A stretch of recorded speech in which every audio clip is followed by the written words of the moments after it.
Good afternoon, welcome to Shubhri's family. চলে এলাম টাটকা ব্লগ নিয়ে। আশা করি সবাই ভালো আছে এবং সুস্থ আছে, এবং ভালো সুস্থ থাকাটা একান্ত দরকার। তো যাই হোক, আজকে অনেকগুলো কাজকর্ম মিটিয়ে সকালবেলা সেই আবার কালকের মতোই 9টায় বেরিয়ে গেছিলাম। মিটিয়ে এই এখন আমি আবার যাচ্ছি কোটাকের অফিসে। এখান থেকে কিছু কতগুলো কাজ আছে, সেই কাজগুলো কমপ্লিট করে তারপর আবার বেরোবো বাড়িতে দিকে যাবো। কারণ বাড়ির থেকে গিয়ে রিমা সোনাইকে নিয়ে কালকে গণেশ ঠাকুরটা পুজোটা পুজোর জিনিসপত্রগুলো কিনতে হবে। কিনে টিনে নিয়ে তারপর ওদের নামিয়ে দিয়ে আমি আবার ফাইনাল কাজ করে আবার বাড়ি ফিরবো। আবার কাল সকালবেলা উঠে পুজো আছে, প্রচুর চাপ আছে। আজকে সারাদিন ব্লগ করিনি, আজকে আবার কালকে আমি বলেইছিলাম আগের ব্লগে যে গণেশ পুজো করার আমার ইচ্ছা আছে। তাই আজকে হলো শুক্রবার, গণেশ পুজোর আগের দিন, গণেশ চতুর্থীর আগের দিন। তো সেটাই আর কি করবো বলে কালকে থেকে প্রিপারেশন নিচ্ছিলাম। কালকে গিয়ে দশকর্মার জিনিস সব কেনা হয়ে গেছে। আজকে এখন আমি যাচ্ছি একটু মুদিখানার কিছু জিনিস, ফল টল কিছু কিনে রাখতে। বাকিটা শুভম রাত্রিবেলা আসলে পরে ঠাকুরও আনতে যাব। তার আগে অ্যাকচুয়ালি কুলোটা সাজাতে হবে, তো সেটার জন্যই আগে আগে যাচ্ছি, কারণ আজকের ঘুমিয়ে লাভ নেই। তো যাই গিয়ে ওগুলো করে আসি। কালকের দিনটা সিরিয়াসলি কাজগুলো করব, পড়ানোগুলো ছিল সব কিছু গুছিয়ে, কারণ আমার মোটামুটি 3 দিন পড়ানো বন্ধ থাকবে। তো সেটা আর গোছানোটা আমার পক্ষে চাপই ছিল, গুছিয়ে তাই আজকে করছি। আমি জানি না, আমার কোনোদিন কোনো পুজোতে ভয় ভয় লাগে না, বাট এবার না কেমন একটা মনে হচ্ছে সব যেন ঠিকভাবে হয়ে যায়। যাই হোক, ঠাকুর আসছে নিজের ইচ্ছেতে, নিশ্চয়ই সব কিছু ঠিক হবে। আমাদের বাড়িতে জায়গাটা খুব ছোট, সেটা তোমরা দেখেই বুঝতে পারো। আর হলো এখন যে পরিস্থিতি, সেটাতে আমার খুব বড় করে পুজো আমি করতে পারতাম না। যাই হোক, মানে ঠাকুরের আসার ইচ্ছে হলে ঠাকুর নিজেই চলে আসে, এটা আমি বিশ্বাস করি। এটা কোনো সেরকম কোনো কথা না যে প্রচণ্ড ন্যাকা ন্যাকা লাগবে, বাট আমি এটা বিশ্বাস করি।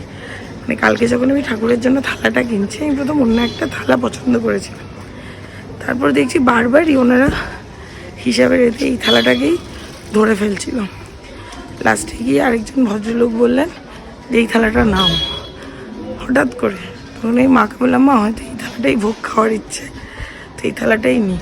আর আমার গলা যে দেখছো, কি আমার গলা ভাঙা, আরও যে দেখছো বসে গেছে, সেগুলো পড়িয়ে মানে কনস্ট্যান্টলি কথা বললে তো এটা হবেই। যাই হোক, আমার গণেশ পুজোর কোনো অভিজ্ঞতা সেরকম নেই। আমি অনেকের বাড়িতে গণেশ পুজোতে গেছি, পুজো করার অভিজ্ঞতা নেই। মারও নেই, মানে আমার শাশুড়ি মায়েরও নেই, আমার ওই বাড়ির মাও জানে না। তো সবাই মিলে ঝুলে, ভগবান কারোর কোনো ক্ষতি করেন না, কোনো কিছুতে রুষ্ট হন, মানে রুষ্ট হন না, তুষ্টই থাকেন। তো যতটা পারবো ততটা আমরা চেষ্টা করব।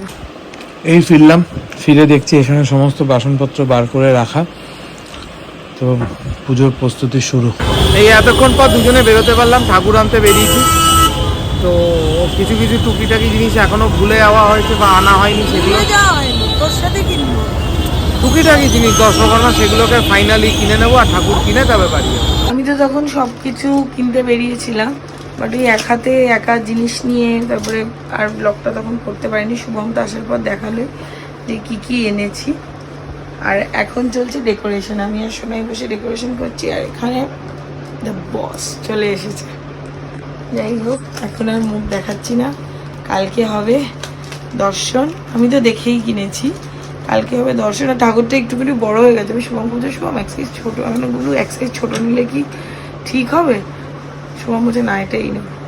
তো তখন আর কি আমি ভাবছিলাম এক সাইজ ছোটো নেবো, বেশি একটু এরম করে নিয়ে বাড়িতে ঢুকবো, বাট এটা একদম এরম করে নিয়ে বাড়িতে ঢুকতে হয়েছে। ঠিক আছে, যে যার ইচ্ছায় এসেছেন, সেই আমাদের ভগবানের অশেষ কৃপা যে এই বছর আমরা গণেশ চতুর্থী বাড়িতে পালন করতে পারছি।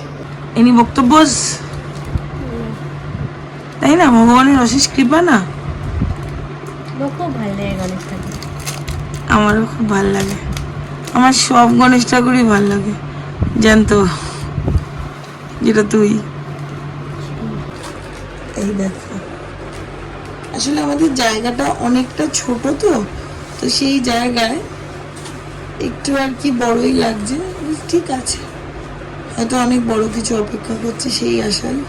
লোভী হব না, বাট হ্যাঁ বিপদ কাটিয়ে দিও আর সবার ভালো করো, দেশেরও ভালো করো, এই রাজ্যেরও ভালো করো, এটা সবার আগে দরকার। যদি দেশ আর রাজ্য ভালো থাকে আমরাও ভালো থাকবো। আমি গণেশ ঠাকুর ওটা ধরো আমি গণেশ ঠাকুর, এরকম পজিশনে থাকতে হবে, এটা তুই গণেশ ঠাকুরের মধ্যেই কিউট, এরকম পজিশনে থাকতে হবে, মানে তোর পেটের কাছ থেকে মানে মুখটা এরকম যাবে তবে কি এটা সেমই কি এসেছে ঠাকুরটা, এটা সেম লাগছে না? এই যে ফাইনালি আমাদের ছিমছাম ডেকোরেশন রেডি। আমি এখন মোদক বানাবো। আমি রাত্রিবেলার খাবারটা খাইনি আজকে, তো এমনিতে আমি আর মা পুরো দিনটাই ভেজ খেয়েছি। সকালবেলা ভাত মানে দুপুরবেলা ভাত খেয়েছিলাম। আমার কোনো আইডিয়া নেই মোদক বানানো, যা দেখেছি ইউটিউবে দেখেছি সেটাই চেষ্টা করবো। নিশ্চয়ই ঠাকুরের আশীর্বাদে ভালোই হবে। শোনা এখানে বসে লাফটার শেপ দেখছে, আর আমি একটু আনঅর্গানাইজডভাবে নিয়েই বসেছি। এবার দেখি যদি এখন এটা ঠিকঠাক হয়, কালকে বিকেলে যেটা করব, বিকেলে নারকেল দিয়ে করব, কারণ এখন নারকেল কুড়িয়ে করতে গেলে অনেক দেরি হয়ে যাবে, আর সেটাতে আমার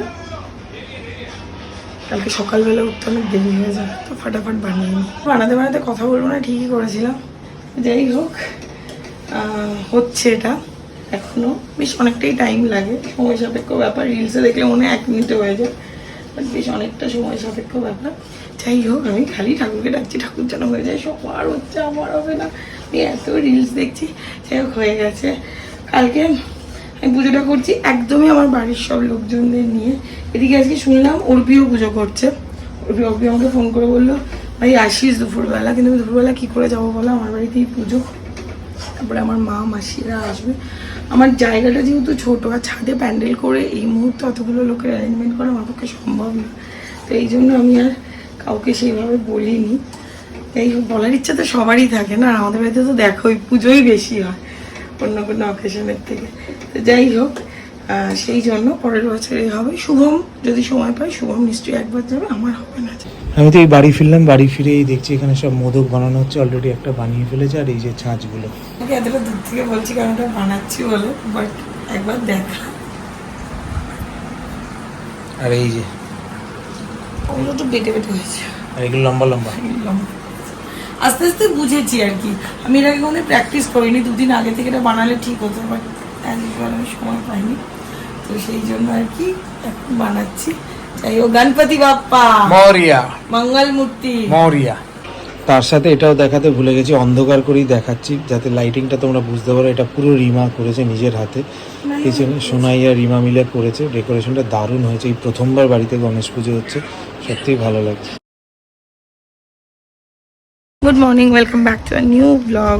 আশা করি তোমরা সবাই খুব ভালো আছো, সুস্থ আছো। শুভ গণেশ চতুর্থী। আমি শুভমের সাথে বেরিয়েছি মিষ্টি কিনতে, কারণ গাড়ি কোথায় রাখবে, তারপরে মিষ্টিটা কোথা থেকে কিনবে, সব কিছু নিয়ে আর কি একার পক্ষে কোনো কিছু করাটা খুব মানে আর কি চাপের হয়ে যাবে। এর জন্য আমি বেরিয়েছি, ফাটাফাট ফিরতে হবে, এসে ঠাকুরের সব গোছগাছ করতে হবে। ভোগের হলো আমাদের শুধু পায়েস, লুচি, ভাজা আর সুজি, এটা হলো এই বেলার ভোগ। বিকেলবেলা মুরগি এসব হবে, বিকেলে বলছি। তো চলো যাই, দিনটা ওম গণেশায় নমঃ। Good morning, welcome to Shubhri's family. ও ব্লগটা শুরু করে দিয়েছি, একেবারে হলদিরামেই চলে এসেছি, যাতে লাড্ডুটা পাওয়া যায়। আবার কোথায় পাবো, বাগুয়াটিতে না পাবো, তার জন্য হলদিরাম থেকে নিয়ে যাওয়াটাই বেটার, এটাই সেফটি। মিষ্টি ডাল, এবার শুধু দই, মানে দই আর মিষ্টি দই নিতে হবে, আর কিছু টুকটাক বাকি আছে ওটা নিতে হবে।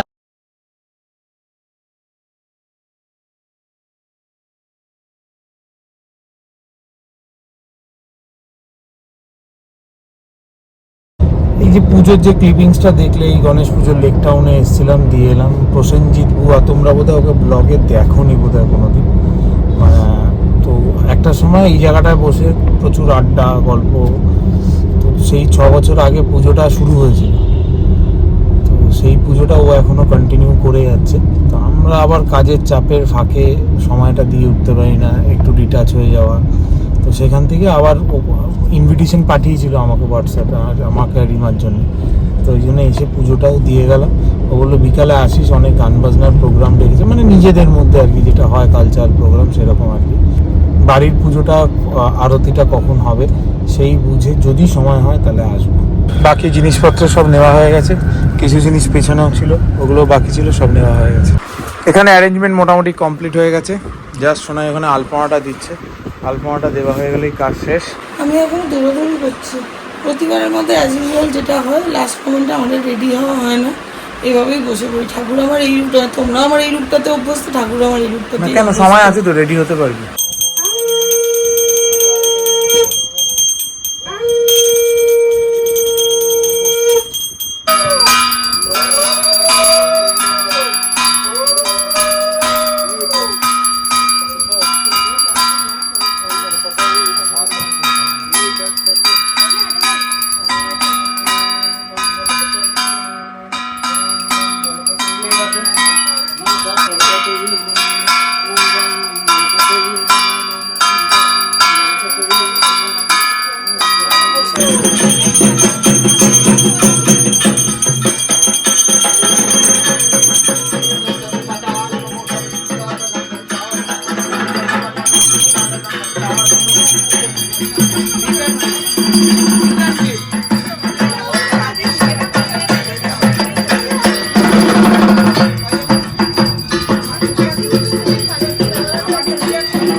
সবার তো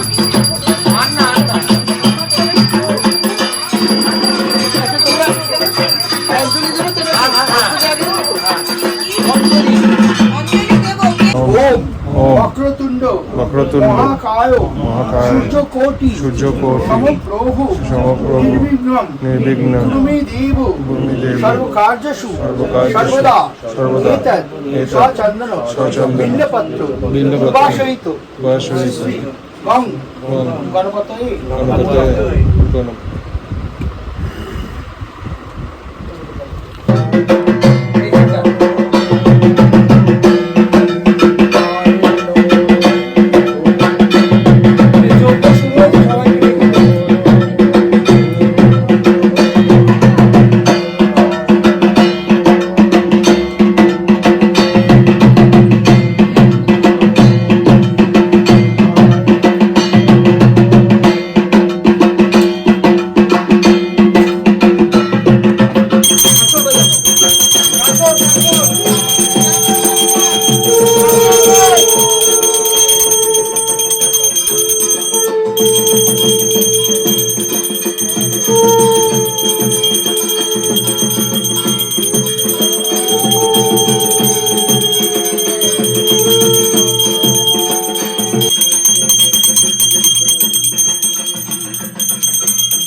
সকালবেলা থেকেই এখন মোটামুটি ফুসফুস পাওয়া গেল, খাওয়া দাওয়া সমস্ত কিছু কমপ্লিট হয়েছে। আপাতত এখন সন্ধ্যাবেলা আরতিটা হবে। This the first time Ganesh পুজো আমাদের বাড়িতে, একটু এক্সপিরিয়েন্সের অভাব, তাই সমস্ত কিছু একটু এদিক ওদিক হচ্ছে।